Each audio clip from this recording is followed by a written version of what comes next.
ते मां दी फरमाइश हुई है धी दा कलाम सुना दे। धीआं तन पराया वर कोई लभना ही पैंदा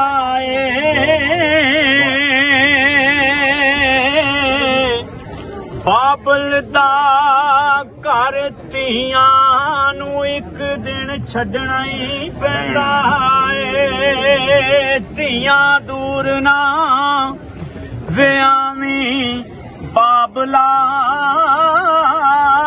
वेदा लैके कौन आऊगा धीआं दूर ना विआवी बाबला वेदा लैके कौन आऊगा।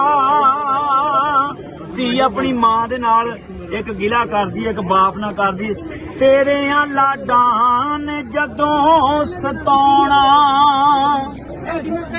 नी मां तेरा घर फिर चेते आउणा तेरे लाडां ने जदों सताउणा तेरा घर फिर चेते आउणा उदों रोंदी नूं सीने दे नाल कौन लाऊगा